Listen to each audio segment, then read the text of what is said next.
I am a Fighting Nerds fan, and at the start of 2025, that was the popular thing to do, right? Like, each of these guys was on their own incredible runs, each giving us knockouts or high fight IQ moments. All four of these guys have really made the past few years of MMA really fun for me, because the truth is, we are in a time of declining card quality and a promoter who is too busy in his other business ventures to properly promote the new upcoming stars of the sport. So the Fighting Nerds carved their own path. They came in with this nerds gimmick. They had their thick bordered glasses, and that, in contrast with their brutal fight style, was awesome. And now that they've each taken a professional loss, some fans are starting to switch up, and that's fine. Just don't let these losses take away from how fun these guys' fight styles really are. First off, none of them are boring. You can spread them out across multiple cards of the year to give them name value. You are likely to see a finish, no matter who you match them up against. And they have unique personalities. They make Fight Week interesting on interviews with trash talk. So this video is going to dive into what each fighting nerd is doing right and specializes in, and what each of them could probably improve upon if their goal isn't just to crowd please, but to actually realize a title. First, let's take a look at Carlos Prates, who is sort of the known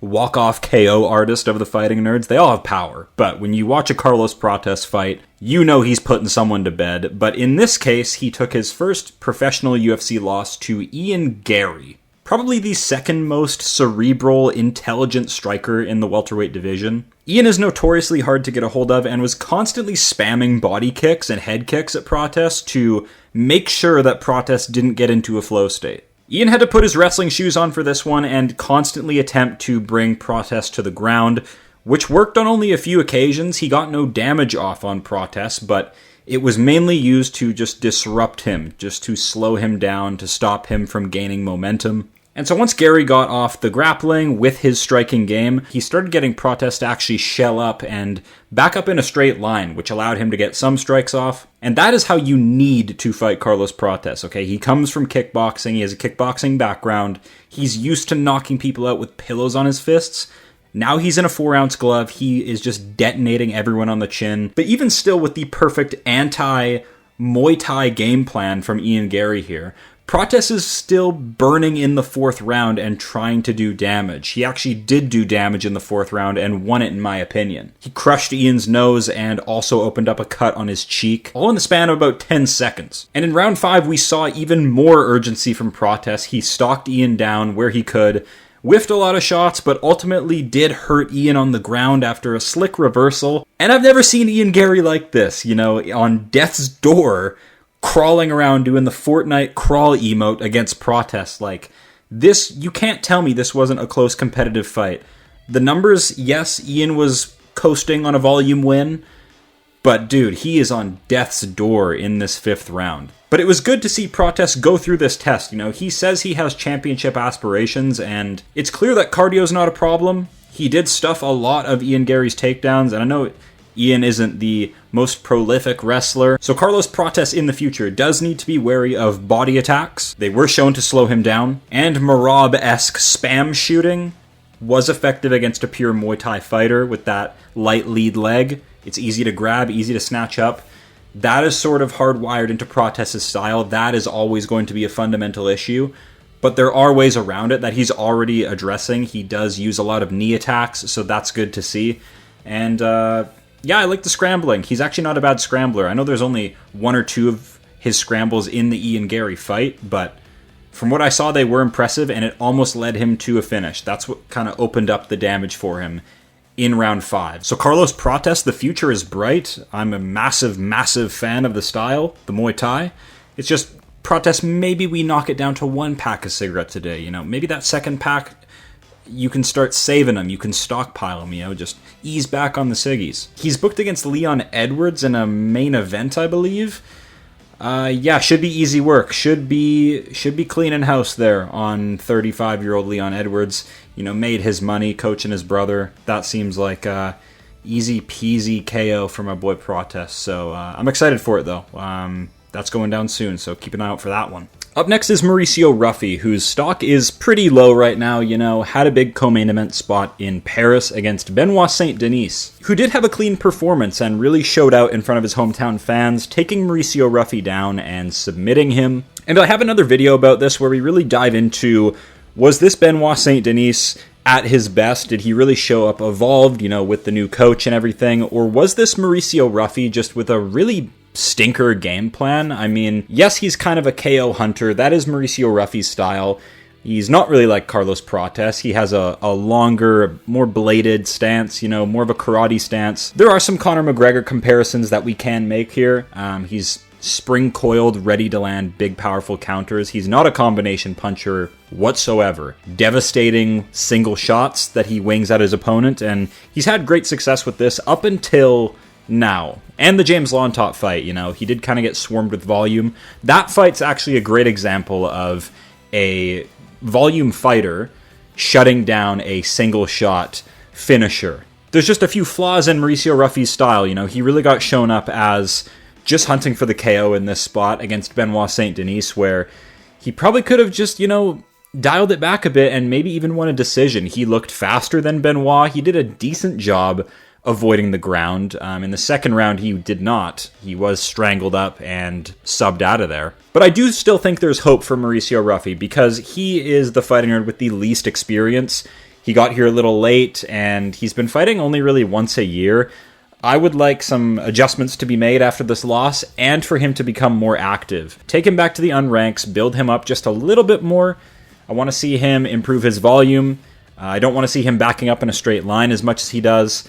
And yeah, maybe he'll really blossom into even more of a capable fighter that can really start to challenge these ranked names. Because Benoit Saint Denis, yes, lost to Poirier, but had a lot of good moments in that fight and kind of showed that Benoit belongs with a number next to his name. We don't really know with Mauricio Ruffy just yet after that submission loss. So Mauricio Ruffy, devastating single shot type striker. Excellent finisher. We got to see some decent little scrambles with Benoit. Still, the ground game's a little unknown, but I like where he's headed. I'm not completely calling him a fraud just yet. Maybe one more loss and we'll start having those conversations. But yeah, I'm not too mad at Ruffy after that one. Benoit Saint Denis is no joke. Up next is CAIO BORRALHO. I love this guy's energy, love his positivity. He also does coaching for the fighting nerds as well. He started off as a pure grappler and has really drifted away from that and started polishing his hands. We saw him fight Jared Cannonier last year and had a total 25-minute boxing fight, and he tried to really replicate that against Nasruddin Imavov in Paris. Me, along with a lot of fans of the fighting nerds, thought he was going to really mix in the grappling a lot more than he did. I was expecting just some better shots, some better takedowns, like securing the ankle, even spinning around to the back of Nasruddin, but we didn't see that. He shot straight in. They were a bit too telegraphed, and he ended up having to have a fight with Nasruddin Imavov in a pure striking affair, and it didn't go well. It went better than people say it did. They're very close on the strike numbers. He took some eye pokes from Nasruddin. I wasn't a fan of Nasruddin's, tactics in that one. Pretty dirty, if we're being honest. Use what you got. I get it. You're in your backyard, so nothing's going to happen. Mark Goddard is scared shitless to be booed by the hometown fans. We get it. So CAIO BORRALHO has had this beautiful evolution of being sort of a grapple merchant to sub merchant and has really blossomed his MMA skill set to be able to do anything. I have a lot of trust and faith in him no matter what matchup he's in. Like if he's placed against like a pure boxer like Mikhail Alexijuk, feels it out in the first round, then gets his takedown, works the positions, and always is threatening a sub attempt. Did the same thing with Armen Petrosyan, a pure kickboxer. But ever since CAIO's knockout over Paul Craig way back in Brazil, he's really fancied his boxing and then parlayed that into his main event with Jared Cannonier, where had a competitive 3-2 decision win over Jared Cannonier, who is a physical freak, who does have good striking. But I'm afraid CAIO might be drifting away from what got him to the dance. I want to see more takedowns. I want to see better takedowns because his grapple game is elite. His back control is elite for a bigger guy. I think that's really what is the X factor in his game. That's what really makes him shine. I'd like to see CAIO take another ranked opponent, maybe similarly ranked with him, or even a step down to the top 10, and really just get back to his grappling ways. His striking isn't bad, but he should definitely be more urgent, trying to take his opponent down to the ground. That's where he shines the most. So CAIO BORRALHO moving forward, he's not really under fire from the fan base as much, losing to Nasruddin Imavov, who is your current number one contender and probably waiting for a Khamzat Chimaev title fight, which will take us 2 years. But anyway, CAIO BORRALHO, he's not under fire from the fan base. He can take some time, rebuild. He has incredible fight IQ, so I trust moving forward that he makes the right adjustments. This was just a bit too soon. Going from Jared Cannonier to Mavov, bit too much of a step up. He almost got it done. I'm very salty about the eye pokes. But CAIO BORRALHO, keep an eye on him. He is sort of the ringleader of the fighting nerds. I think he got here first. He's the heaviest weight class.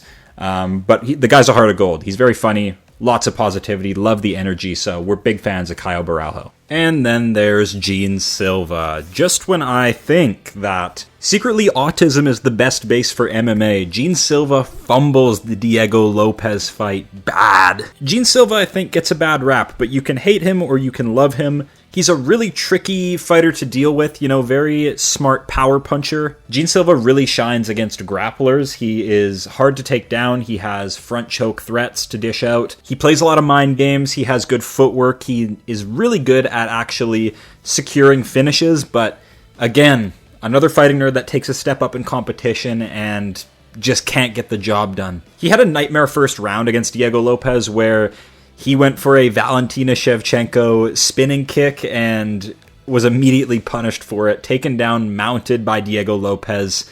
Had to absorb a lot of damage early and dry into the fight. Not good. But round 2, he got back to his former self and was piecing up Diego Lopez with ease, honestly. It was looking pretty good for Gene Silva in that second round. But he's always been unpredictable, hyper-aggressive. That's why we love Gene Silva. That's why I love Gene Silva, is because I never know what I'm getting other than violence and just sheer, unhinged, unfiltered autism. Oh, Gene Silva. That was a tough loss to witness, because if he had got that Diego Lopez win, we'd be talking about Gene Silva, probably Volkanovski. They probably would have made that fight could he have gotten that win, which I'm a big fan of, because Gene Silva is evil Volk. Volk is wholesome good, whereas Gene Silva is his evil shadow twin. He is the unhinged, uncaged version of Volkanovski. I would have loved that fight. They even look kind of similar. They even fight sort of similar. But that is not the reality we're in. He took a bad loss to Diego Lopez, ate a spinning elbow. Beautiful counter, by the way. I gotta give credit, amazing read. It's the year of the spinning elbow, year of the unk as well. So where does Gene Silva go from here? He's already called out Yair Rodriguez, who is a top 5 floater. So I like that call out. Do I think that's the right fight to take? It could be. He has a physicality edge. I think Gene Silva will always have a physicality edge. He cuts a lot of weight. But it's hard for me to say where he should take his career next, if he should take a step down the rankings, or if he should keep calling out big names, because I don't know what form he's going to take when he steps into the cage. He's so unpredictable. He seemed to take the loss really hard. He was very emotional after the fight, even punched Diego Lopez in the back of the head, which we saw Paul Daly get expelled from the UFC for. But we're in a different time now, money talks. So that is honestly a bit of a red flag to see Gene Silva that emotional. I thought it was just somewhat of a character, at press conferences and, him having some fun with Bruce Buffer, but he is very emotional, and we can't have that if you're going to be a serious, title challenger or champion one day. So I think out of all the fighting nerds, and this does hurt me to say, because the hilarity of Gene Silva as champion, I think he will never be able to punch up and really grab the title. He seems like the one who doesn't really have the fight IQ and the composure to really beat the elite of the elite. The elite of the elite! But they're all gifted in their own ways, and that's what I really like about the fighting nerds, is these very, very different personalities, which is awesome. When we look at other gyms in MMA, you're lucky to get one fighter who has a bit of, shine and flair to their personality and, really makes a show. And that can really lead two ways. You can have this Conor McGregor, Ilya Topuria rise, where you're seen as like a MMA fortune teller and you just predict all your fights perfectly. But if you fumble, this is what you get. You get the entire MMA fan base, these rabid children, biting at your ankles and letting you know that you're terrible, you're trash, you've been fraud checked. So that's sort of what we're witnessing right now with the fighting nerds. They entered 2025 all undefeated, looking good in the UFC.